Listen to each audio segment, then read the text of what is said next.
ஆன்மீக தமிழ் அன்பர்களே நண்பர்களே, உங்கள் அனைவருக்கும் தமிழ் யூடியூப் சேனலின் இனிய தமிழ் வணக்கம். தாய்மொழியால் இணைவோம், தாய்மொழியை வளர்ப்போம். வாழ்க தமிழ், வளர்க தமிழ். நமது சேனல் ஆன்மீக பதிவில் மாணிக்க வாசகர் அருளிய திருவாசகம் என்னும் நூலில் உள்ள அனைத்து பாடல்களையும் தெளிவான மற்றும் இயல்பான விளக்கமுடன் மூலமும் உரையுமாக மாணிக்க வாசகரின் திருவாசகம் என்ற தலைப்பில் அளித்து வருகிறோம்.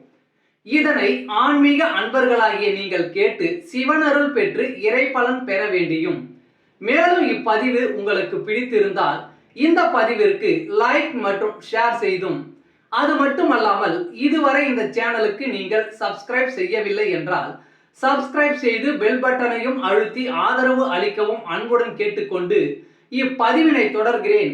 வாருங்கள், ஆன்மீக பதிவில் மாணிக்க வாசகர் அருளிய திருவாசகம் அறிவோம், அறிந்து தெளிவோம், தெளிந்து சிவன் அருள் பெறுவோம். ஓம் நம சிவாய. திருவாசகம் என்பது சைவ சமய கடவுளான சிவபெருமான் மீது பாடப்பட்ட பாடல்களின் தொகுப்பு ஆகும். இதனை இயற்றியவர் மாணிக்க வாசகர். பன்னிரு சைவ சமய திருமுறைகளில் திருவாசகம் 8ஆம் திருமுறையாக உள்ளது. திருவாசகத்துக்கு உருகாதார் ஒரு வாசகத்துக்கும் உருகார் என்பது மூதுரை. பக்தி சுவையும் மனதை உருக்கும் தன்மையும் கொண்ட திருவாசக பாடல்கள் தமிழில் சிறந்த இலக்கியங்களின் வரிசையில் வைத்து எண்ணப்படுகின்றன. திருவாசகத்தில் 51 பதிகங்கள் உள்ளன. இவற்றுள் மொத்தம் 658 பாடல்கள் அடங்கியுள்ளன. இந்நூலில் 38 சிவத்தலங்கள் பாடப்பெற்றுள்ளன.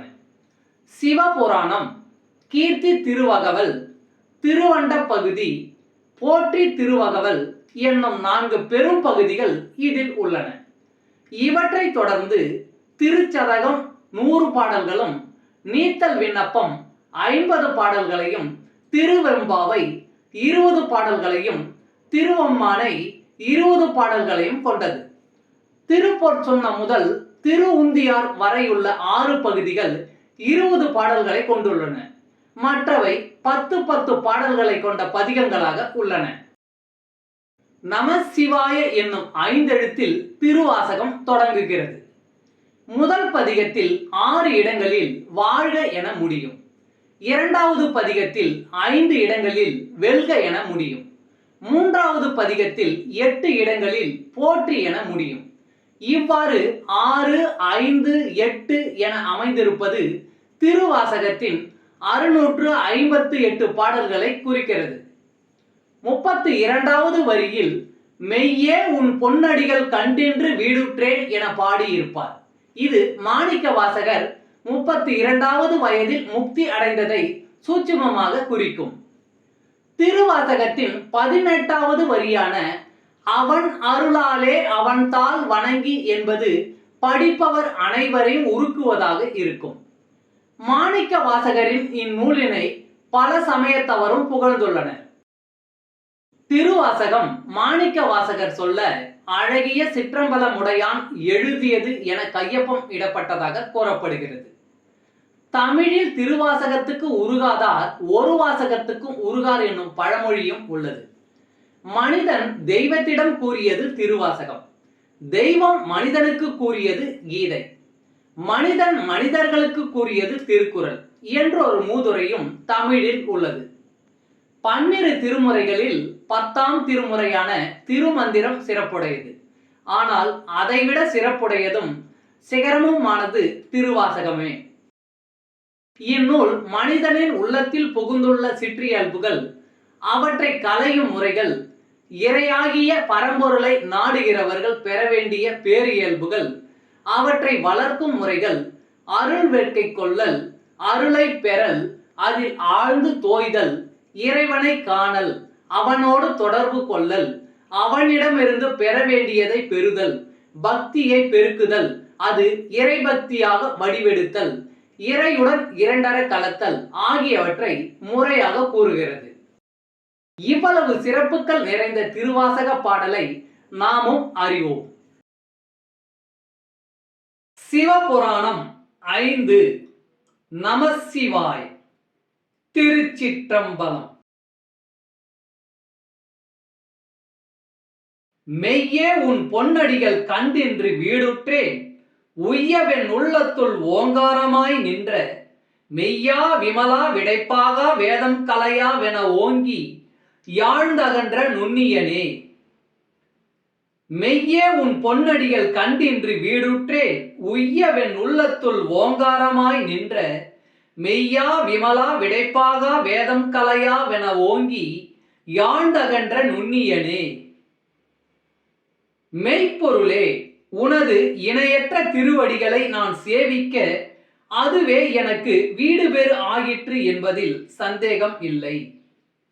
என்னுள் ஓங்காரமாய் நீ ஒலித்துக் கொண்டிருப்பதை நான் உணரும் போது விமோசனம் அடைகிறேன். ஐயத்துக்கு இடமில்லாத ஐயாவே, தூயவனே, ரிஷப வாகனனே, வேதங்களால் பெரிய பொருள் என போற்றப்படுகிறவனே, நீ உயர்ந்தும் தாழ்ந்தும் விரிந்தும் உள்ள சூட்சம பொருள் ஆகின்றாய். சாசுவதமானதால் மெய்யன், தனக்கு புறம்பாக ஒரு பொருள் இன்மையால் விமலன், கண்ணுக்கு புலனாகாத காரணத்தால் நுண்ணியன். வெய்யாய் தனியா யமனமாம் விமலா, பொய்யாயினவெல்லாம் போயகல வந்தருளி. வெய்யாய் தனியா யமனமாம் விமலா, பொய்யாயினவெல்லாம் போயகல வந்தருளி. இதில் வெய்தல் என்றால் காய்தல் ஆகும். யமானன் என்றால் உயிராய் இருப்பவன் என்று பொருளாகும். வெப்பமாய் குளிர்ச்சியாய் உயிர் தத்துவமாய் உள்ள தூயோனே, என்னிடம் உள்ள அழியக்கூடியவைகள் எல்லாம் அகற்றுவதற்கு அருள் புரிந்து மெய்ஞானம் ஆகி மிளிர்கின்ற மெய்ச்சுடரே, எய்ஞானம் இல்லாதே நின்ப பெருமானே. மெய்ஞானம் ஆகி மிளிர்கின்ற மெய்ச்சுடரே, எய்ஞானம் இல்லாதே நின்ப பெருமானே.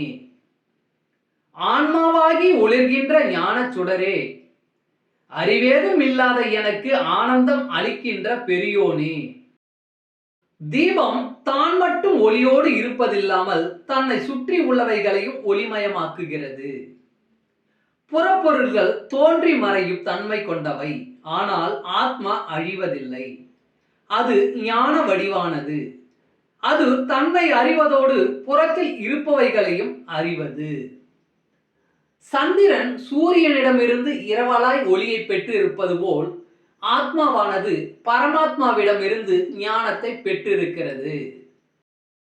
ஐஞானம் தன்னை அகழ்விக்கு நல்லறிவே. ஐஞானம் தன்னை அகழ்விக்கு நல்லறிவே. எனது மயக்கத்தை நீக்கியது சிவஞானம் ஆகும். எது நிலை என்று கருதுகிறோமோ அது நிலையில்லை. எது நமதென்று கருதுகிறோமோ அது நமதில்லை. உணர்வது ஞானம், உணர தவறுவது ஐஞானம். தமிழ் அன்பர்களே, நண்பர்களே, ஆன்மீக பதிவில் இன்று மாணிக்க வாசகரின் திருவாசகம் என்ற தலைப்பில் திருவாசக பாடலை விளக்கமுடன் மூலமும் உரையுமாக தங்களுக்காக அளித்ததில் நான் பெருமை கொள்கிறேன். மேலும் இப்பதிவில் அளிக்கப்பட்ட திருவாசகம் மூலமும் உரையும் யான் அறிந்து கொண்டவை. யான் அறிந்த இந்த திருவாசகம் பற்றி நீங்களும் அறிந்து கொள்ள வேண்டும் என்ற நோக்கிலே இப்பதிவில் அளித்துள்ளேன். யான் அளித்த இந்த பதிவு உங்களுக்கு பிடித்திருக்கும் என்று நான் மிகவும் நம்புகிறேன். இப்பதிவு ஏதேனும் ஒரு வகையில் உங்களுக்கு பயன்பட்டால் அதில் எனக்கு மிக்க மகிழ்ச்சியே. வாழ்க வளமுடன். சர்வம் சிவமயம். இறையருள் பெறுவோம், இன்பமாய் வாழ்வோம். அன்பு ஆன்மீக தமிழ் அன்பர்களே, நண்பர்களே, இவ்வீடியோ பதிவினை கேட்டு இன்புற்று ஆதரவு அளித்த அனைத்து தமிழ் உள்ளங்களுக்கும் எங்கள் உள்ளம் கனிந்த நன்றி. மேலும் இப்பதிவு உங்களுக்கு பிடித்திருந்தால் லைக் மற்றும் ஷேர் செய்தும், இதுவரை இந்த சேனலுக்கு நீங்கள் சப்ஸ்கிரைப் செய்யவில்லை என்றால் சப்ஸ்கிரைப் செய்து பெல் பட்டனையும் அழுத்தி ஆதரவு அளிக்கவும் அன்புடன் கேட்டுக்கொள்கிறோம். மிக்க நன்றி. அடுத்த பதிவில் உங்களை விரைவில் சந்திக்கும் வரை உங்களிடமிருந்து விடை பெறுவது தமிழ் யூடியூப் சேனல்.